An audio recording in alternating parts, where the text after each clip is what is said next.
Hello বন্ধুরা, আমি শাকগুর্নিল। আজকে এই ভিডিওতে খুবই গুরুত্বপূর্ণ একটা বিষয় নিয়ে আলোচনা করব। আশা করি এতক্ষণে বিষয়টা আপনারা জেনেই গেছেন। এই মুহূর্তে খুবই হট টপিক, সেটা শিবপ্রসাদ মুখোপাধ্যায় এবং জিনিয়া সেন, তাদেরকে নানান রকম কুরুচিকর মন্তব্য ফেস করতে হচ্ছে সোশ্যাল মিডিয়াতে, এবং সেটা পার্টিকুলারলি কিছু মানুষের দ্বারা করা হচ্ছে।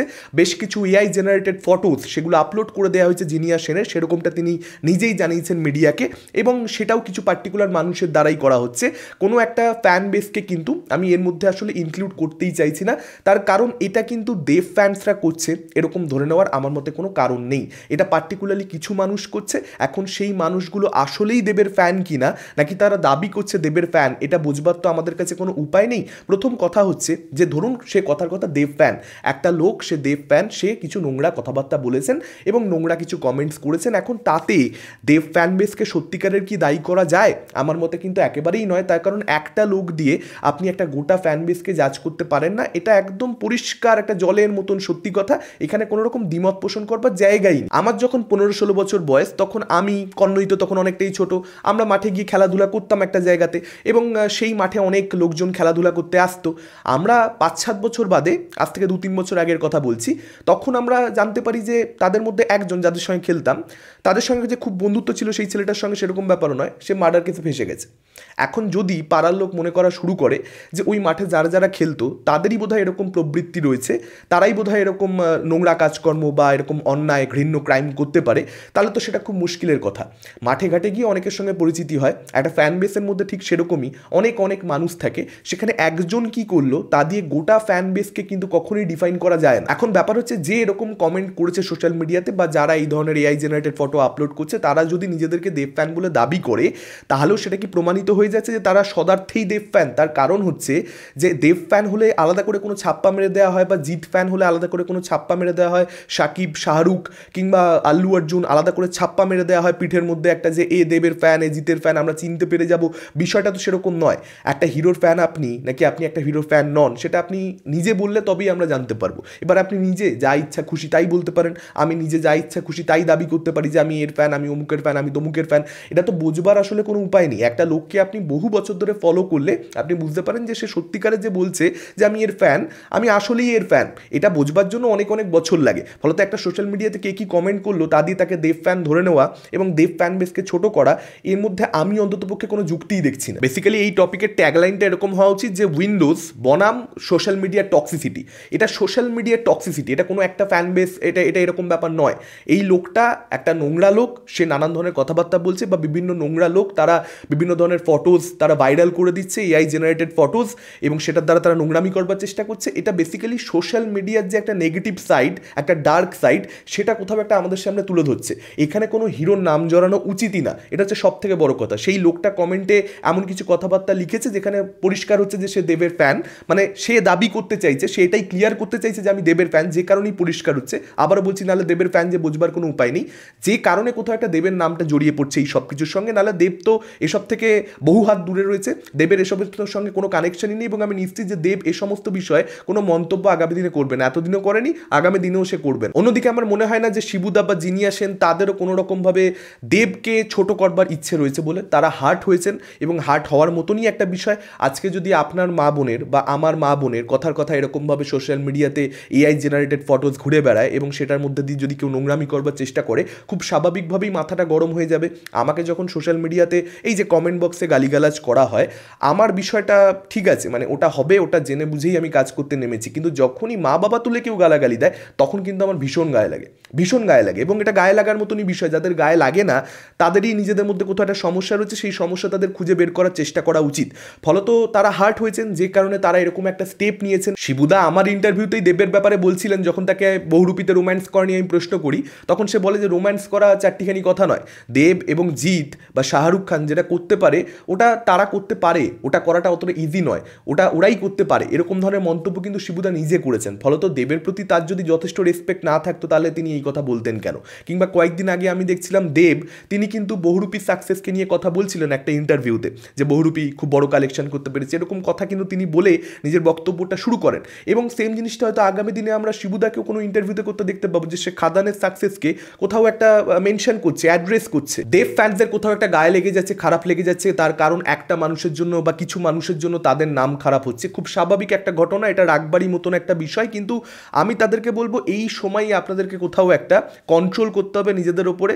আপনারা রাগারাগি যদি আরও বেশি পরিমাণে শুরু করে দেন, তাহলে যে ব্লেমটা আপনাদেরকে দেওয়ার চেষ্টা করা হচ্ছে সেই ব্লেমটা আরও কোথাও একটা প্রগাঢ় হয়ে যাবে, সেটা আরও কোথাও একটা বেশি এস্টাবলিশড হয়ে যাবে। সেটা কিন্তু হতে দেবেন না। রাগারাগি করতে গিয়ে এমন কোনো কাজকর্ম করবেন না যাতে সেটা কোথাও একটা প্রপারলি এস্টাবলিশড হয়ে যায়। এটা আমি আপনাদেরকে সবার আগে রিকোয়েস্ট করতে চাই। এবং আমি প্রচুর কমেন্টস দেখতে পাচ্ছি যেখানে দেব ফ্যানদেরকে ছোট করা হচ্ছে, তারা প্রচণ্ড বেশি টক্সিক, তারা নোংরা, এই জাতীয় কথা বলা হচ্ছে, তারা অশিক্ষিত। কিন্তু আমি তো এত বছর ধরে রিভিউ করছি, আমি এত বছর ধরে ক্রিটিসিজম করছি, বিশ্বাস করুন রিভিউয়ারদের থেকে কেউ ভালো বুঝতে পারে না যে কোন হিরোর ফ্যান বেস কতটা বেশি টক্সিক বা কতটা বেশি টক্সিক নয়।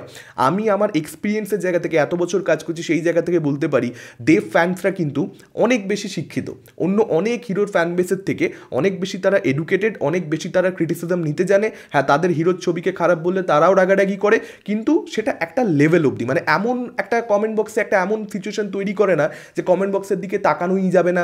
তারা আমাদেরও সমালোচনা করে, অনেক সময় করে এবং আগামী দিনেও করবে, আমি খুব ভালো মতো জানি। কিন্তু ব্যাপারটা এমন জায়গায় পৌঁছায় না যেটা প্রচণ্ড নোংরা, প্রচণ্ড কদর্য। অনেক হিরোর ফ্যানবেস কিন্তু সেটা করে, আমরা কিন্তু সেগুলোও ফেস করেছি।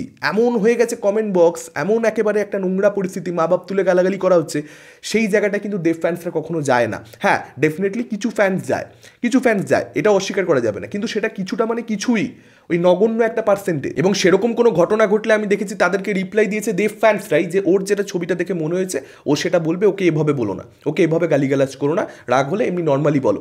এই জিনিসটাও কিন্তু আমি দেখেছি। ফলত অন্য অনেক হিরোর ফ্যান বেসের থেকে কিন্তু দেবের ফ্যান্সরা অনেক বেশি এসব বিষয়ে ভালো, এসব বিষয়ে কিন্তু তারা অনেক বেশি সাপোর্টিভ। ফলত দেব ফ্যানদেরকে এভাবে যে একটা টার্গেট করা হচ্ছে বা অ্যাটাক করা হচ্ছে যে তারা এরকম, তারা সেরকম, অশিক্ষিত, টক্সিক, আমার মনে হয় অন্য অনেক হিরোর ফ্যান বেস যাদের ব্যাপারে অনেকে জানে না, যে কারণে তারা দেব ফ্যান্সদেরকে এরকম বলছে। দেব ফ্যান্সরা অনেক অনেক বেটার, অনেক বেটার। আমি বলছি দুর্গাপুজোর সময় টেক্কা পিছিয়ে গেছে, বহুরূপী অনেক বেশি এগিয়ে গেছে, বড় কালেকশন করেছে, এটা একটা ফ্যাক্ট। সেই ফ্যাক্ট আমরা অ্যাড্রেস করেছি নানান ভিডিওজের মধ্যে দুর্গাপুজোর সময়। সেই সময় কিন্তু আমাদের কমেন্ট বক্সে কোনো টক্সিসিটি হয় না, তখন কিন্তু দেব ফ্যান্সরা যেটা ফ্যাক্ট সেটা কিন্তু মেনে নেয়। তারা কিন্তু সেটার জন্য একটা খিস্তি করে দিল, একটা উল্টোপাল্টা লিখে দিল, এরকম কাজকর্ম তারা কিন্তু করে না। ওই আবারও বলছি 2-4টে কমেন্ট, সেটা নেগলিজেবল, কিন্তু ম্যাক্সিমাম ফ্যান্সরা কিন্তু যেটা ফ্যাক্ট সেটা মেনে নেয়। দেবের ফ্যানদের কথা বলছি। তো সেখানে দাঁড়িয়ে দেব ফ্যান্সদেরকে এরকমভাবে ব্লেম দেওয়া হচ্ছে, সেটা দেব ফ্যান্সদের যে খুব গায়ে লাগবে আমি ব্যাপারটা বুঝতে পারছি খুব পরিষ্কারভাবে। কিন্তু আমি আবার বলবো, মাথা ঠান্ডা রাখুন। আজকে শিবুদা এবং দেবদা দুজনেই কিন্তু আপনারা যদি দেখেন ইন্ডাস্ট্রি কিভাবে এগিয়ে যাবে, কিভাবে বাইরের ছবির সঙ্গে চোখে চোখ রেখে লড়াই করতে পারবে, ক্ল্যাশ হলেও সেটাকে নিয়ে কিন্তু নানান সময় তারা নানান কথা বলে, যে একটা বহুরূপী হলে হবে না, বছরে 5-6টা বহুরূপী হওয়া দরকার। বহুরূপী মানে তো বহুরূপী নয়, ওই ব্লকবাস্টার ওরকম সাকসেস আরও অনেকগুলো দরকার।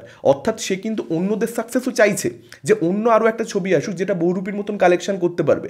এরকম যখন 4-5টা বড় বাংলা ব্লকবাস্টার এক বছরে বেরোবে, তখনই আমরা শোজ পাওয়ার বিষয়ে হল মালিকদেরকে বলতে পারবো যে ভাই আমাদেরকে শোজ দাও, কেন তুমি হিন্দি ছবিকে সব শোজ দিয়ে দিচ্ছ। এটাই হচ্ছে পরিষ্কার কথাটা। আজকে দেব সে কিন্তু নানান ইন্টারভিউতে এটা পরিষ্কার বলছে যে খাদান শুধুমাত্র আমার একার সাকসেস নয়, খাদান গোটা ইন্ডাস্ট্রির সাকসেস। আপনার অরিত্রদার ইন্টারভিউটা দেখুন, সে কিন্তু এটা বলেই শুরু করে, একদম ফার্স্ট লাইনটা কিন্তু দেবের এটাই ছিল। ফলত দুজনেই কিন্তু কোথাও একটা ইন্ডাস্ট্রি ভালো চায় এবং ইন্ডাস্ট্রি এগিয়ে যাক সেটা চায়। ফলত এই যে দেব ভার্সেস শিবপ্রসাদ এই ন্যারেটিভটা তৈরি হয়ে গেছে, বা দেব ভার্সেস উইন্ডোজ এই ন্যারেটিভটা তৈরি হয়ে গেছে, এটা আমার মনে হয় হওয়া উচিত নয়। যদিও আমি বলতে কিছু যায় আসে না, এই ন্যারেটিভটা এত বেশি এস্টাবলিশড হয়ে গেছে যে এই ন্যারেটিভটা নিয়ে 2025 দুর্গাপুজোও চলে আসবে। এটা আটকানো আমার একার পক্ষে তো সম্ভব নয়।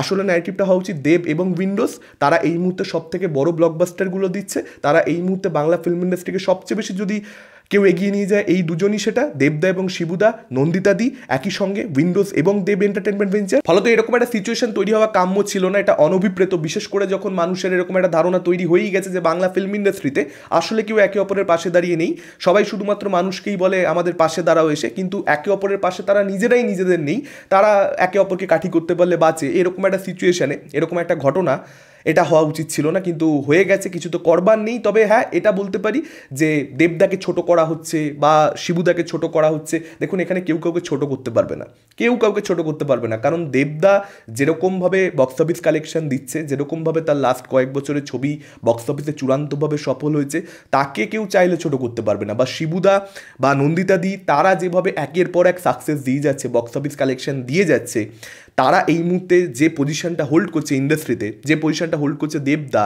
মানে তাদেরকে কেউ ছোট করতে পারবে না। উইন্ডোজকে কেউ চাইলেও ছোট করতে পারবে না। তাদের ছবি আসবে, দেবদার ছবি আসবে, বক্স অফিসে কালেকশন করবেই। যদি ট্রেলার ভালো হয়, টিজার ভালো হয়, যেরকম একটা অডিয়েন্স বেস তারা তৈরি করতে পেরেছে, তাদের যেরকম স্টেডি অডিয়েন্স, তাদের যে হোল্ডটা রয়েছে অডিয়েন্সের উপরে, বাঙালি দর্শকের উপরে, এই মুহূর্তে বাংলা ফিল্ম ইন্ডাস্ট্রিতে কারণ নেই। ফলত এখানে কেউ কাউকে ছোট করতে পারবে না। যে কোনো খারাপ ঘটনারই একটা ভালো দিক থাকে, এটা একটুখানি হার্শ কিন্তু এটা সত্যি, এবং সেটাও আমি অ্যাড্রেস করতে চাই। এই যে একটা নোংরা ঘটনা ঘটলো, যেটা হওয়া উচিত ছিল না, বারবারই বলছি, কিন্তু হয়ে যখন গেছে তার একটা বেনিফিট কিন্তু রয়েছে, যেটা কিন্তু এখানে শিবুদা নন্দিতা দিও পাবে, উইন্ডোজও পাবে, দেবও পাবে। তারা হয়তো চায় না এরকম নোংরা ঘটনার মাধ্যমে তাদের ছবি বক্স অফিসে সফলতা পাক, এরকমটা কোনো ক্রিয়েটারই চাইবে না। তাদের ছবির কন্টেন্টের দমে চলুক, এটাই তারা চাইবে, সেটা দেব হোক, শিবুদা হোক, নন্দিতা দি হোক। কিন্তু একটা বেনিফিট তারা না চাইতেও তারা পাবে, সেটা হচ্ছে এই যে দেব ভার্সেস উইন্ডোজ, এই যে একটা কনফ্লিক্ট তৈরি হলো, এই যে একটা ভার্সেস তৈরি হলো, এবং অডিয়েন্স সেটাতে খুব কোথাও একটা ব্যাপারটা নিয়ে তারা মত্ত রয়েছে, তারা এঙ্গেজ রয়েছে, তারা এটাকে নিয়ে চর্চা করতে চাইছে, আলোচনা করতে চাইছে। এখনই বুঝতে পারা যাচ্ছে এটাকে নিয়ে কী পরিমাণ বাওয়াল অলরেডি তৈরি হয়ে গেছে ন্যারেটিভটাকে নিয়ে, যেটা বহুরূপী জিতে গেল, টেক্কা হেরে গেল দুর্গাপুজোর সময়। সেই ন্যারেটিভটা তখন থেকেই কোথাও একটা এস্টাবলিশড, এই ঘটনা ঘটে যাওয়াতে বিষয়টা আরও স্ট্রংলি এস্টাবলিশড হলো, আরও ব্যাপারটা প্রগাঢ় হয়ে উঠলো। সেটা কিন্তু 2025 দুর্গাপুজোতেও তার একটা ইম্প্যাক্ট, তার একটা রিফ্লেকশন আমরা দেখতে পাবো, যেটা দুটো ছবিরই হাইপ বিল্ডিংয়ে কোথাও একটা বিভৎসভাবে সাহায্য করতে চলেছে। দুর্দান্ত যে ক্রেজ দুটো ছবিকে নিয়ে হয়ে যাবে, সেটা রঘু ডাকাত তো বটেই, এবং তার সঙ্গে সঙ্গে উইন্ডোজের যে ছবিটা আসবে, সেটা রক্তবীজ 2 হতে পারে বা অন্য যে কোনো ছবি হতে পারে, সেটারও মারাত্মক রকমভাবে হাইপটা তৈরি হয়ে যাবে। প্রমোশন মেকারদেরকে করতে হবে না, তার সত্ত্বেও অডিয়েন্স দায়িত্ব নিয়ে প্রমোশন করে দেবে সোশ্যাল মিডিয়াতে চর্চা করার মাধ্যমে, যেহেতু এই ভার্সেসটাতে তারা ইন্টারেস্টেড, যে কে জেতে কে হারে এটা তারা দেখতে চায়। যে কারণে কিন্তু এই দুটো ছবির 2025 দুর্গাপুজোতে বক্স অফিসে খুব বড়োভাবে সফলতা পাওয়ার চান্সেস থাকছে। খুব একটা নোংরা অনভিপ্রেত ঘটনার মাধ্যমে এটা হলো সত্যি বলতে, কিন্তু যেটা ফ্যাক্ট আমি সেটা আপনার সামনে তুলে ধরলাম। 2025 দুর্গাপুজো আসুক, দেব উইন্ডোজ তারা একে অপরকে ফেস করুক, ক্ল্যাশটা হোক বক্স অফিসে, তখন আপনারা দেখতে পেয়ে যাবেন এই বছর দুর্গাপুজোতেও কিন্তু খুব গরমাগর্মি যে হতে চলেছে, সেটার আভাস আমি এখন থেকেই পেয়ে যাচ্ছি। আপনাদের মতামত কি এই পুরো বিষয়টাকে কেন্দ্র করে? ডেফিনেটলি আপনারা সেটা আমাদের কমেন্ট করে জানাতে পারেন। এই ভিডিওটা ভালো লাগলে লাইক করতে পারেন, শেয়ার করতে পারেন। আমাদের চ্যানেল নতুন হলে চ্যানেলটাকে অবশ্যই সাবস্ক্রাইব করতে পারেন। আজকের মতন টাটা, চোখ রাখুন পরবর্তী ভিডিওতে।